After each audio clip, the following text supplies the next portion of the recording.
กับสวัสดีพ่อแม่พี่น้องวันนี้ก็เป็นมือครบรอบ3 คืน3 มื้อที่พักควันเนาะเพิ่นให้นอนเผา3 มื้อได้3 คืนได้ก็คือเลิกพิธีได้เป็นการเสร็จสิ้นพิธีได้นอนเผา3 คืนวันนี้เฮาก็สิมาม่างพักควัน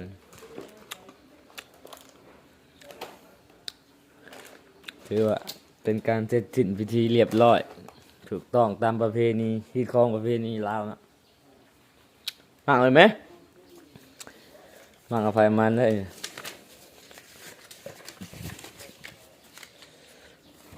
เฮ้ยใหม่สิจีบมือเพิ่นจิ้มก็จิ้มมั่งเอาไฟมันนะ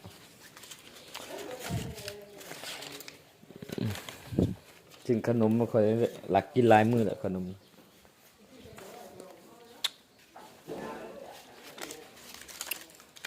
ใครสิได้หลายกว่ากันเป็นมั่งของเจ้าที่ เบิดละ งอนโอ้ของข่อยเงินหลายเลยของข่อย อยู่ตรงไหนพัน ของเจ้าไว้5,000กับ2,000 ใบนะถึงมากเอาก็สิเอาไปเก็บพี่น้องไอ้บัด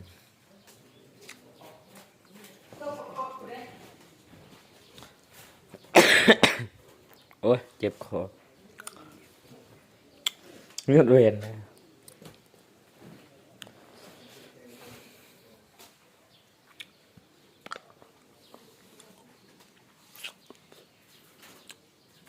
ได้ไรไปให้ข่อยเบิดเด้อ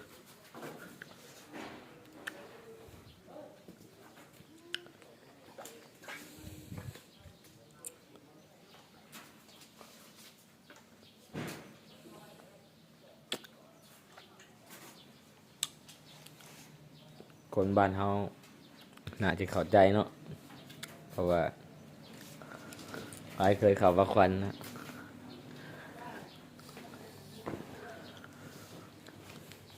โอ้ยหนาวเลย ใส่เสื้อเสื้อ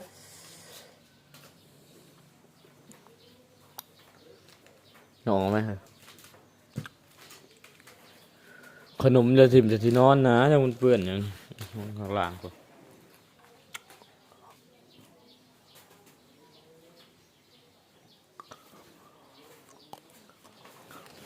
อ๋อฝ่ายผู้แข่งอยู่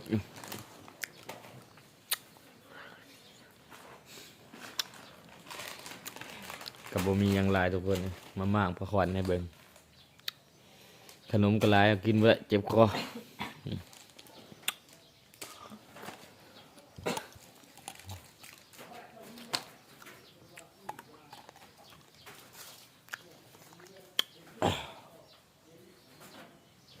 ก็อมยาดีเจ็บคออยู่นี่ ไปเอาไปเนี่ย ยกออกมาจ้ะนะ เจ้าได้ยุงคนหนึ่งละหนึ่ง มันถือจากกล่อง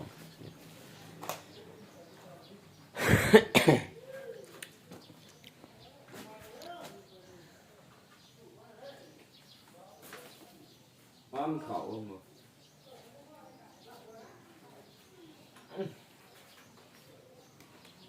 เปิดแม่ประตูมา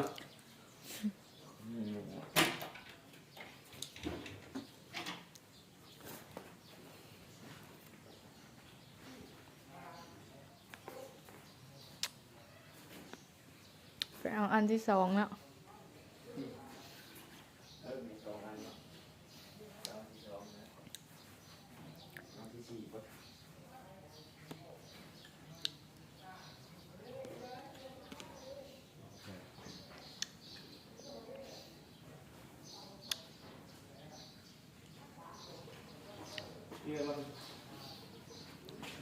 เอาก็สิได้เอามาวางอยู่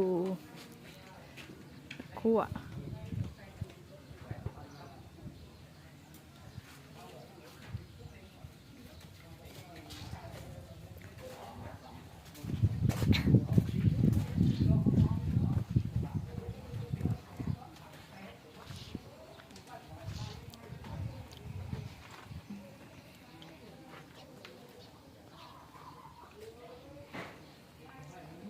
เสียบใส่รักหัวไว้เนาะ เจียวไว้ยังเนาะ จากเพิ่นและเพิ่นบอกกับโอ้โห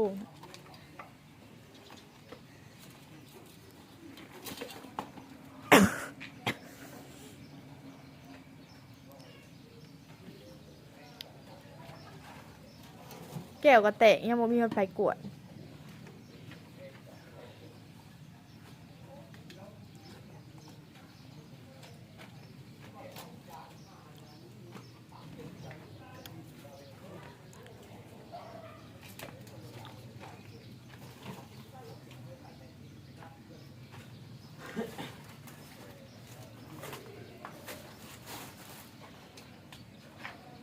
เขา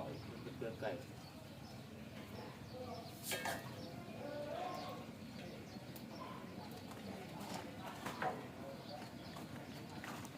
เอาข้าวไปเกลือไก่เพิ่นก็สิบอกว่าไก่ก็ออกไม่แพ้ลูก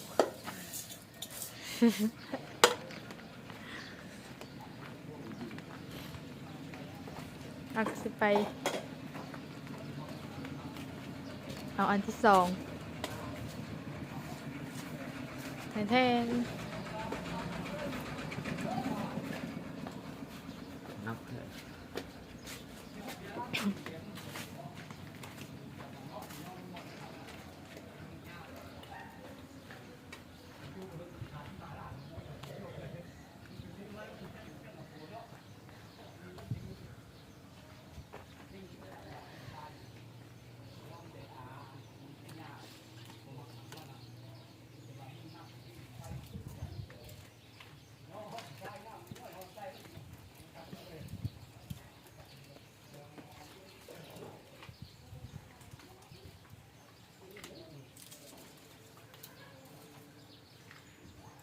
โอเคทุกคนเป็นการพูดสิ้น